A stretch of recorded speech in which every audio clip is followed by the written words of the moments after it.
Indépendance totale. 7h, 10h sur Radio Courtoisie, ligne droite, Corentin Périni. Bonjour Gabrielle Cluzel. Bonjour Corentin. Alors vous êtes directrice de la rédaction de Boulevard Voltaire et aujourd'hui vous nous parlez de Cherbourg, ville dont on a beaucoup parlé au mois d'août en raison d'un viol spécialement atroce et barbare subi par une jeune femme, Mégane. Alors le maire et le préfet ont posté il y a quelques jours des messages sur X, anciennement Twitter, qui vous ont particulièrement surpris. En effet, figurez-vous que le préfet et le maire sont très satisfaits de la réactivité, la rapidité et l'efficacité de leurs forces de l'ordre et qu'ils le font savoir sur les réseaux sociaux. Alors, par exemple, Xavier Brunetière, nouveau préfet de la Manche, est ravi. Dans un message sur X, vous savez, X c'est le nouveau Twitter, daté de samedi, il salue, alors je le cite, il salue la rapidité d'intervention des équipes du commissariat de Cherbourg, appuyées par un escadron de gendarmerie du Calvados, pour mettre fin à une action porteuse d'un discours de haine ce samedi midi. Voilà. D'ailleurs, on dit le samedi à midi, mais ça, c'est un détail. Mais ce n'est pas un détail sur Radio Courtoisie. Radio Courtoisie, voilà, mais apparemment, c'est un détail pour le préfet de la Manche. Et puis, alors, on a Benoît Arrivé, maire socialiste de Cherbourg, qui est très heureux également. Vous savez, Benoît Arrivé, c'est un grand ami d'Olivier Faure, donc il reposte le message du dit préfet en le paraphrasant à sa sauce. Je salue la rapidité d'intervention des services de l'État, de monsieur le préfet et de la police nationale. Ces discours de haine et de racisme sont contraires à la République. Alors, vous voyez, tout le monde est content, donc, si on résume, drôlement content, mais de quoi donc au juste ? Eh bien, de la mise en garde à vue pour 48 heures et comparution immédiate ce 11 septembre de 12 militants du collectif Argos, 12 jeunes d'une vingtaine d'années. Alors, pour quel abominable crime, me direz-vous ? Eh bien, avoir déployé symboliquement 2 banderoles devant l'immeuble d'Oumar. Vous savez, Oumar, c'est celui qui a été mis en examen pour, je cite, viol accompagné de torture ou acte de barbarie sur Mégane. Sur l'un des calicots, on pouvait lire « L'État ne te défend pas, prépare-toi ». Sur l'autre, Mégane violée par Oumar, 17 mentions au casier et 5 condamnations. D'aucuns diraient que c'est purement factuel. Alors, de fait, le maire et le préfet peuvent se montrer satisfaits au vu de la débauche de moyens déployés. 3 ou 4 quarts de CRS attendaient la manifestation non déclarée sur les lieux.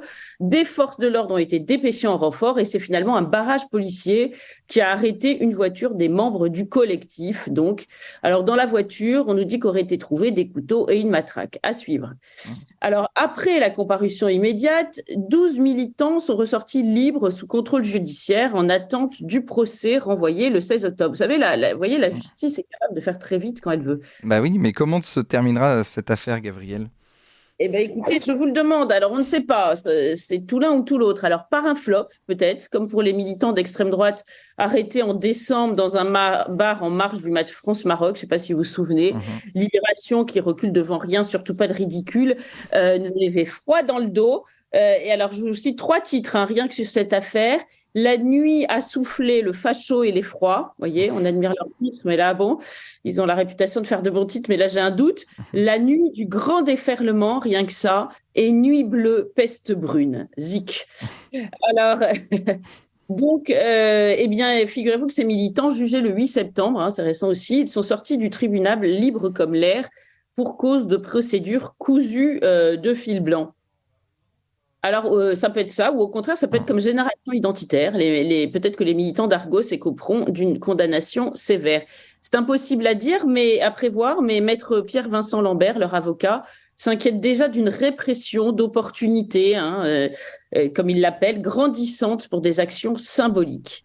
Eh bien, et puis vous savez, quand on sait que le syndicat de la magistrature, qui a remporté plus de 33% des suffrages à l'élection au Conseil supérieur de la magistrature, annonce être présent à la fête de l'UMA, il a peut-être raison d'être pessimiste. Et d'ailleurs, sur l'affaire des arrestations en marge du match France-Maroc, on vient d'apprendre que le parquet faisait appel. Et puis, vous avez peu de chances qu'à l'instar de certaines manifestations antiracistes, vous en souvenez, pendant crise du Covid. Christophe Castaner. Et comme Christophe Castaner, voilà, il se trouve un membre du gouvernement pour faire valoir, dans leur cas, que l'émotion dépasse la loi. Et pourtant, il y aurait de l'émotion légitime ici.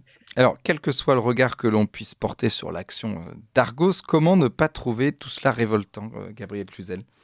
Oui, de fait, on peut ne pas aimer le modus operandi d'Argos. On peut même trouver inutile autant que contre-productif ce genre de manifestation et regretter que les jeunes auteurs se muent in fine en idiots utiles d'un contre-feu bien pratique pour leurs adversaires, quand on voit toute la mousse qui est faite autour de deux banderoles. Mais comment ne pas être médusé par ces deux comptes Twitter officiels représentant l'État, encore une fois, celui de la préfecture de la Manche et celui du maire. Ils n'ont pas de mots assez durs, je cite, haineux, racistes pour les porteurs de banderoles, mais ces mêmes comptes sont restés muets comme des carpes au moment des horribles faits dénoncés par celle-ci. J'ai tout épluché. D'ailleurs, du reste, en réponse à un internaute, j'ai même fait les réponses aux messages, les réponses aux messages qui lui sont adressés. Voilà. En réponse à un internaute qui lui en fait grief, le maire renvoie un entrefilé dans Ouest France qui fait mention d'un communiqué au nom du conseil municipal. Et pour justifier son silence sur les réseaux sociaux, il argue, je cite, la discrétion et la retenue par, je cite encore, respect pour la victime. Mais vous voyez, quand il s'agit de dénoncer Argos, eh bien, existe la discrétion, la retenue et le respect pour la victime. Et puis, en tant que préfet et maire, disons-le, n'était-il pas garant de l'ordre public et de la sécurité dans leur ville ? Si cette garantie avait été assurée, Cherbourg ne serait pas soudain devenu tristement célèbre ces jours derniers. Alors que le continuum police-justice s'est montré incapable de mettre hors d'état de nuire un horrible individu bien connu pour sa violence, notamment envers les femmes, et moult fois condamné, ils se permettent de tirer gloriole d'avoir neutralisé un groupe de jeunes s'indignant de ces exactions.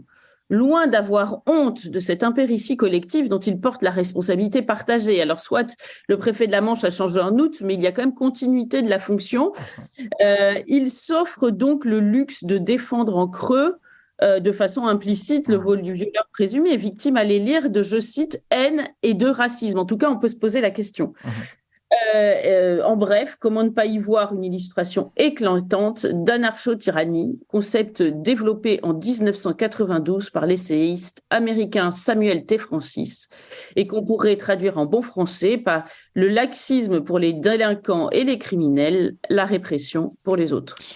Merci Gabriel Cluzel pour cette chronique. Je rappelle que vous êtes directrice de la rédaction de Boulevard Voltaire et puis on vous retrouve la semaine prochaine pour une prochaine chronique. Merci à vous.